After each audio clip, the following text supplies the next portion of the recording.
नमस्कार दोस्तों, स्वागत है आपका आपके अपने चैनल कॉन्सेप्ट ऑफ ट्रेडिंग में। आज के शॉर्ट वीडियो में हम एनालिसिस करेंगे मंडे 9 जनवरी के प्राइस एक्शन मूवमेंट की।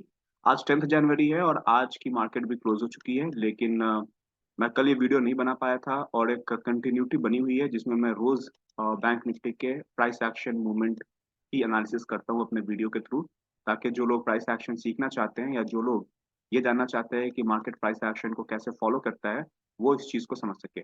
तो कल ये वीडियो मैं नहीं डाल पाया, इसलिए आज मैं वीडियो डाल रहा हूँ और इस वीडियो के तुरंत बाद मैं 10 जनवरी यानी कि आज के प्राइस एक्शन मूवमेंट को भी डाल दूंगा। तो हमेशा की तरह सबसे पहले हम ये देखेंगे कि मार्केट में जो हमारे इंपॉर्टेंट लेवल्स है वो क्या है। तो हम पिछले दिन का क्लोज, पिछले दिन का हाई और पिछले दिन का लो, ये तीन इंपॉर्टेंट लेवल्स को हम चार्ट पे पहले से मार्क करके रखते हैं। तो ये मंडे का प्राइस एक्शन मूवमेंट हम एनालिसिस कर रहे हैं, तो फ्राइडे का हम पहले से मार्क करके रखेंगे। तो ये यस्टरडे हाई का लेवल है, ये यस्टरडे क्लोज का लेवल है। और जो पहला कैंडल है वो स्मॉल गैप अप के साथ में ओपन हो रहा है और नीचे में आपको टेल बनता हुआ दिख रहा है। और ये ठीक ठाक एक बेयर कैंडल है, ये बहुत स्ट्रॉन्ग बेयर कैंडल तो आप नहीं कहेंगे क्योंकि ये अपने बॉटम पे क्लोज नहीं हो रहा है, मिड में क्लोज हो रहा है, लेकिन ये नेगेटिव ओपनिंग ही कहेंगे। लेकिन अभी भी इस कैंडल ने अपना जो लो बनाया है वो यस्टरडे क्लोज के ऊपर बनाया है। तो ये इसको आप या तो बेयर कैंडल कहेंगे या आप ट्रेडिंग रेंज का कैंडल आप कह सकते हैं। और अगर फ्राइडे का अगर आप सपोर्ट का लेवल अगर आप देखेंगे तो 42,375 से 42,225 के आसपास में एक बहुत देर तक मार्केट यहाँ पर कंसोलिडेट की थी। एक बहुत ही स्ट्रॉन्ग ट्रेडिंग रेंज का एक बहुत ही स्ट्रॉन्ग ट्रेडिंग रेंज बना था, तो ये एक बहुत ही इंपॉर्टेंट सपोर्ट का लेवल बना था। तो अगर आप फर्स्ट कैंडल पे ट्रेड करने वाले ट्रेडर हैं तो आप इस कैंडल के क्लोजिंग प्राइस पे आप सेल कर सकते हैं। फिर अगर आप प्राइस एक्शन ट्रेडर है तो आप बहुत ही अपनी पैनी नज़र से ये देख सकते हैं कि ये मार्केट यस्टरडे क्लोज पे बिल्कुल ही क्विक सपोर्ट लेकर ऊपर की तरफ में निकल गया। तो आप यहाँ सेल करेंगे, जब आप यहाँ पे सेल कर रहे हैं तो आपकी जो सोच होगी, जो आप चाहते हैं एज अ पेयर, वो ये कि मार्केट यहाँ से सीधा नीचे गिरते गिरते यस्टरडे क्लोज यानी कि इसके काफी नीचे में ग्रीन लाइन है, उस लेवल पर चले जाए और वहां पे आप प्रॉफिट बुक करें। लेकिन ऐसा हुआ नहीं, आपको क्लोज करते ही मार्केट ने सपोर्ट ले लिया यस्टरडे क्लोज पे, जो कि हमारा इंपॉर्टेंट सपोर्ट लेवल है जब मार्केट इसके ऊपर है तो। और यहाँ पे आपको एक हैमर कैंडल बनता हुआ दिख रहा है, तो ये बुल्स के लिए बाई सिग्नल है। और आप किस तरफ फंसे हुए हैं? सेल साइड में फंसे हुए हैं। तो आपका काम ये होगा कि आप सबसे पहले अपने ट्रेड से एग्जिट कर जाए। आपने यहाँ सेल किया, अगर आप बहुत क्विक हैं, बहुत फास्ट हैं, अगर आपने यहाँ पे प्रॉफिट बुक कर लिया तो अच्छी बात है, वरना इस कैंडल के ऊपर में आपको तो एग्जिट करना ही है। उसकी वजह ये है कि ये बुल्स के लिए बाय सिग्नल कैंडल है। और आप अगर बड़े ध्यान से देखें तो इस कैंडल के क्लोजिंग और हाई के बीच में और इस कैंडल के ओपन के बीच में एक आपको छोटा सा गैप बनता हुआ दिख रहा है 10 पॉइंट का। ये 10 पॉइंट का गैप बहुत सारे लोगों के लिए इनसिग्निफिकेंट होगा, यानी कि इसको वो इग्नोर कर देंगे। लेकिन as a price action trader अगर आप बड़े ध्यान से देखेंगे तो ये 10 पॉइंट का गैप इसलिए बना है क्योंकि जो बेयर्स है वो बहुत तेजी से मार्केट प्राइस पे एग्जिट कर रहे हैं, क्योंकि उनको पता है कि अब ये बुल्स के लिए बाय सिग्नल कैंडल बन चुका है, जो यस्टरडे क्लोज पे सपोर्ट लेके हैमर कैंडल बन रहा है। तो बुल्स इसके ऊपर में बाई करेंगे और बेयर्स इसके ऊपर में एग्जिट करने के लिए बाई करेंगे। तो डबल फोर्स से बाइंग आएगी तो बहुत तेजी से मार्केट ऊपर की तरफ में जाएगा, इसकी पूरी पूरी संभावना है। तो अगर आपने यहाँ पे सेल किया हुआ है तो जैसे ही ये एक आपको हैमर बनता हुआ दिख रहा है तो आपको यहाँ से एग्जिट करना चाहिए। यहाँ पे अगर आपने प्रॉफिट बुक नहीं किया है तो यहाँ पे प्रॉफिट अगर आप बुक कर लेते हैं तो अच्छी बात है, वरना यहाँ पे आपको एग्जिट तो करना ही होगा। और चूंकि यहाँ पे बुल्स बाई साइड जा रहे हैं, अगर आप इतने क्विक ट्रेडर हैं, काफी पुराने ट्रेडर हैं, तो आप यहाँ पे बाई कर सकते हैं। उसके बाद अगर आप यहाँ बाई कर रहे हैं तो आपका स्टॉप लॉस जो आज का डे लो है उसके नीचे का स्टॉप लॉस आप डालेंगे। बहुत सारे जो बेयर्स है, जो ढीठ टाइप के बेयर्स है, वो यहाँ पे एग्जिट नहीं करेंगे, वो मार्केट को मौका देंगे कि शायद यहाँ पे कंसोलिडेट करके दोबारा ईएमए को रीटेस्ट करने आए, तब वो शायद एग्जिट करें। तो उनका स्टॉप लॉस फर्स्ट कैंडल के हाई पे या ओपन प्राइस पे रहेगा। तो जैसे ही उनका स्टॉप लॉस यहाँ पे हिट करेगा तो बहुत सारे लोग यहाँ पे भी बाई कर सकते हैं। तो यहाँ पे बाई करने की वजह आपको मिल रही है, यहाँ पे बाई कर रहे हैं क्योंकि बाई सिग्नल कैंडल बन रहा है और बुल्स को पता है कि बेयर्स यहाँ पे ट्रैप कर रहे हैं, ट्रैप हो चुके हैं। और यहाँ पे आप बाई करेंगे क्योंकि आपको पता है कि जो बचे हुए बेयर्स है वो भी अब ट्रैप हो रहे हैं, तो आप यहाँ पे फिर से बाई कर सकते हैं। आप यहाँ बाई करें या यहाँ बाई करें, स्टॉप लॉस अभी भी यहाँ पे रहेगा। उसके बाद मार्केट ने पुल बैक लिया और फिर से एक बहुत ही स्ट्रॉन्ग बुल कैंडल यहाँ पे अपने टॉप पे क्लोज होता हुआ दिख रहा है। तो आप अभी भी मार्केट लगभग लगभग उसी लेवल पे है जो 15 मिनट पहले थी, तो आप यहाँ यहाँ पर फिर से बाई कर सकते हैं। और थोड़ा कॉन्फिडेंट रहेंगे कि मार्केट अगर पुल बैक लेते भी है तो ईएमए का सपोर्ट हमारे पास में है, तो आप डरेंगे नहीं और अपना सिस्टम स्टॉप लॉस यहीं पे लगा कर रखेंगे। तेज रिवर्सल आया तो ऑफ कोर्स हम मार्केट प्राइस पे इस यहाँ पे एग्जिट कर जाएंगे, लेकिन स्टॉप लॉस आपका अभी भी फर्स्ट ये जो डे लो है वहीं पे रहेगा। उसके बाद मार्केट धीरे-धीरे ऊपर जाती है, फिर एक छोटा-सा पुल बैक यहाँ पे आपको बनता हुआ दिख रहा है, फिर मार्केट ऊपर जाती है और यहाँ पे एक अच्छा जो है वेज बन रहा है और एक अच्छा सेल सिग्नल कैंडल आपको बनता हुआ दिख रहा है। तो दोस्तों यहाँ पे जिन्होंने सेल किया वो ट्रैप हो चुके हैं, बाइंग में भी बहुत ज़्यादा फोर्स आपको दिख नहीं रहा है, यहाँ पे बाइंग आई, बहुत डीप पुल बैक हुआ और इस पुल बैक में अगर आप इस कैंडल के टेल को देखेंगे तो इसने ये जो गैप बना था, जिसकी बात मैं कर रहा था, इस गैप को इसने फिल किया है, मार्केट ऊपर गई, एक अच्छा वेज बनता हुआ दिख रहा है। और यहाँ पे सेल सिग्नल कैंडल बनता है। यहाँ पे अगर आप सेल कर रहे हैं तो अब आपका जो सबसे छोटा टारगेट होगा वो ये होगा कि मार्केट ईएमए 21 को रीटेस्ट करने आए या कम से कम ये फर्स्ट कैंडल का हाई है वहां पर रीटेस्ट करने के लिए आए। वो लेवल कौन सा है? वो लेवल ये लेवल रहेगा। फर्स्ट कैंडल का हाई ये लेवल रहेगा। तो अगर आपने यहाँ पे सेल किया है तो आपका फर्स्ट टारगेट ईएमए 21 और सेकंड टारगेट फर्स्ट कैंडल के हाई पे आए मार्केट, अ, ये आपका टारगेट रहेगा। लेकिन जैसे ही आपने सेल किया, आपने देखा कि मार्केट स्टॉल होती है, इसको इस सिग्नल कैंडल को अच्छा फॉलो अप मिलता नहीं है। यहाँ पे बहुत स्ट्रॉन्ग बुल कैंडल बनती है, फिर से यहाँ पे आपको मार्केट ने पुल बैक लिया। तो अगर आपने यहाँ पे सेल किया है तो आपका स्टॉप लॉस इसी कैंडल के हाई पे रहेगा। लेकिन स्टॉप लॉस लगाने का मतलब ये नहीं होता है कि आप स्टॉप लॉस के हिट होने का इंतजार करें। जब मार्केट काफी देर तक ट्रेडिंग रेंज में है, तो आपको हमेशा ट्रेंड के साथ जाना है। ये वेज जरूर बना है, लेकिन ये वेज अब फेल भी हो सकता है क्योंकि 10 कैंडल लगभग लगभग ऐड हो चुके हैं और मार्केट नीचे जाने का नाम ले नहीं रही है। यानी कि अगर आपने यहाँ सेल किया है तो आपने बुल ट्रेंड में, आज जो इंट्राडे में बुल ट्रेंड है उसमें सेल किया है, यानी कि आप ट्रेंड के अगेंस्ट है।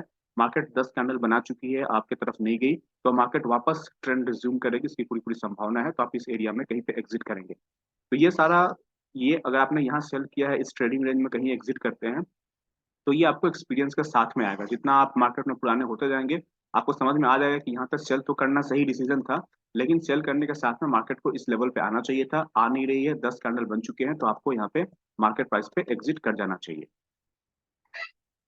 जितने ज़्यादा कैंडल ट्रेडिंग रेंज में ऐड होते जाएँगे, उतना ज़्यादा जो है मार्केट दोनों तरफ का ब्रेकआउट देगी, ये 50-50% की प्रोबेबिलिटी हो जाएगी और थोड़ी-सी प्रोबेबिलिटी स्लाइटली हाई रहेगी कि बुल ट्रेंड में ट्रेडिंग रेंज बन रहा है, तो बुल ब्रेकआउट होगा। ऐसे भी ट्रेडिंग रेंज ईएमए 21 के ऊपर बन रहा है तो बुल ब्रेकआउट होगा, इसकी संभावना थोड़ी-सी ज़्यादा है। अगर ये ट्रेडिंग रेंज ईएमए 21 के नीचे बनता है तो नीचे के ब्रेकआउट की संभावना ज़्यादा होती। अगर ये ट्रेडिंग रेंज ईएमए 21 के ऊपर बन रहा है तो ऊपर के ब्रेकआउट की संभावना ज़्यादा है। तो अगर आपने यहाँ पे सेल किया है तो इस एरिया में आप कहीं भी एग्ज़िट करेंगे और जैसे ही मार्केट ये कैंडल इस ईएमए 20 इस ट्रेडिंग रेंज के ऊपर में क्लोज़ कर रही है, तो आप यहाँ पे बाय करेंगे क्योंकि आपको पता है कि सारे जो सेल जिन्होंने यहाँ पे किया है, उनका स्टॉप लॉस यहाँ है। तो यहाँ पे बेयर बाय करेंगे अपने पोजीशन से एग्जिट करने के लिए और नए बुल्स यहाँ पे बाई करेंगे स्कैल्प करने के लिए यस्टरडे हाई के पास में, क्योंकि यस्टरडे क्लोज पे यहाँ पे सपोर्ट लिया है तो यस्टरडे हाई पे रेसिस्टेंस लेगा, इसकी संभावना ज्यादा है और जिन्होंने भी यहाँ पे बाई किया है उनका ये प्रॉफिट टारगेट होगा। उसके बाद मार्केट यस्टरडे हाई पे रेसिस्टेंस लेके यहाँ पे आपको एक सेल सिग्नल बना रहा है, ये कैंडल अपने लो पे क्लोज हो रही है। अगर आप अ, यहाँ पे अगर आप सेल करते हैं तो आपका स्टॉप लॉस इस कैंडल के हाई पे रहेगा, ये लो प्रोबेबिलिटी एंट्री रहेगी, लेकिन इस एंट्री को आप ले सकते हैं। दूसरी बात जो मैं अपने ट्रेनिंग प्रोग्राम में हमेशा बताता हूँ, जो बहुत ही इंपॉर्टेंट कॉन्सेप्ट है, वो ये है कि मार्केट अगर अपना वेज कंप्लीट करती है, वेज कंप्लीट करने के बाद में जनरली इसको नीचे आना चाहिए अपोजिट डायरेक्शन में, लेकिन ट्रेडिंग रेंज बनाती है और अगर ऊपर का ब्रेकआउट देता भी है तो इसको हम कहते हैं लास्ट लेग अप, और जनरली जो लास्ट लेग अप होता है वो सबसे ज्यादा फास्ट मूव होता है और वो किसी न किसी रेसिस्टेंस पे जाकर रुकता है, इसकी संभावना बहुत हाई होती है। तो एक वेज तो बना, लेकिन इसको नीचे जाने के बजाय जब ऊपर जाती है तो बहुत तेजी से ऊपर जाती है और इसको लास्ट लेग अप कहते हैं। और उसके बाद अगला लेग ऊपर बनेगा, इसकी संभावना बहुत कम होती है। उसकी वजह क्या है? क्योंकि एक वेज बना है, वेज करने के बाद में सेल सिग्नल कैंडल बना, ये फेल हुआ। अगर ये फेल होगा, अगर ऊपर जाता है तो ये आखिरी बार ऊपर जाएगा, इसकी संभावना बहुत हाई रहेगी। अगर आप यहाँ सेल करते हैं, आपका स्टॉप लॉस यहाँ पे रहेगा जैसा कि मैंने पहले आपको बताया। और उसके बाद जैसे ही आपने सेल किया, यहाँ पे ट्रेडिंग रेंज बना, फिर से ये ट्रेडिंग रेंज ईएमए 21 के ऊपर बन रहा है, ऊपर के ब्रेकआउट की संभावना ज्यादा है, लेकिन चूंकि ये लास्ट लेग अप है, तो अगर ऊपर निकलेगा तो फिर से आप बाई करेंगे, लेकिन ये नीचे निकलता हुआ दिख रहा है आपको, ये कैंडल अपने लो पे क्लोज हो रहा है और ईएमए 21 के नीचे क्लोज हो रहा है, तो आप यहाँ पे सेल कर सकते हैं। उसके बाद अगर आप इस कैंडल को देखेंगे तो ये कैंडल नीचे आने के बाद में ईएमए 21 को रीटेस्ट कर रहा है, डोजी कैंडल बन रही है, तो इस कैंडल के लो पे आप फिर से सेल कर सकते हैं। अब अगर आप यहाँ पे सेल करते हैं तो इम्पोर्टेंट जो इंट्राडे का जो सपोर्ट होगा वो ये लाइन रहेगी, ये ट्रेडिंग रेंज का लोअर लेवल था, तो यहाँ पे इंट्राडे सपोर्ट आपको मिलेगा। आप यहाँ पे बाई कर यहाँ पे आप सेल करेंगे फिर से, क्योंकि ये सपोर्ट ब्रेक होने वाला है। लगातार मार्केट अब बेयर कैंडल बना रही है, कोई भी बुल कैंडल नहीं है, तो आप यहाँ पे सेल करेंगे। जैसे ये सपोर्ट ब्रेक हुआ, आप यहाँ पे फिर से सेल करेंगे, क्योंकि आपको पता है कि जिन लोगों ने इस होप में यहाँ पे बाई किया हुआ है कि मार्केट यहाँ से रिज्यूम करेगी, उनका स्टॉप लॉस इसी ट्रेडिंग रेंज के नीचे रहेगा। तो यहाँ पे बुल्स यहाँ पे सेल करेंगे, क्योंकि उनका स्टॉप लॉस हिट होगा। और बेयर्स, उनको पता है कि बुल्स यहाँ पे एग्जिट करेंगे, वो सेल करेंगे, तो नए बेयर यहाँ पर आएंगे और वो वहाँ पे अपनी पोजीशन बनाएंगे। उस सिचुएशन में उनका जो पहला टारगेट होगा, ये फर्स्ट कैंडल का जो हाई होगा, वही उनका फर्स्ट टारगेट होगा। तो स्कैल्पिंग के लिए वो यहाँ पे सेल करेंगे और इस एरिया में प्रॉफिट बुकिंग करेंगे। तो दोस्तों, आपको समझ में आ रहा है कि कैसे बुल्स और बेयर्स आपस में चेस के गेम की तरह यहाँ पे ट्रेडिंग कर रहे हैं। उनको पता है कि बुल्स कब क्या करेंगे और बेयर्स को पता है कि बुल्स कब क्या करेंगे। और जब जहाँ पे बुल्स और बेयर्स का स्टॉप लॉस हिट हो रहा है, वहां पे बुल्स और बेयर्स अपोजिट डायरेक्शन के ट्रेड लेने के लिए आ रहे हैं। ये जो कैंडल बन रहा है, ये इस स्ट्रॉन्ग सेल ऑफ को यहाँ पे ये रोक रहा है। तो अगर आपने इस एरिया में कहीं भी सेल किया है, तो आप यहाँ पर एग्जिट करेंगे, क्योंकि ये स्ट्रॉन्ग सेल ऑफ को रोक रहा है। उसके बाद ये रीटेस्ट कर रहा है EMA 21 का, और ये कैंडल एक सेल सिग्नल कैंडल बन रहा है।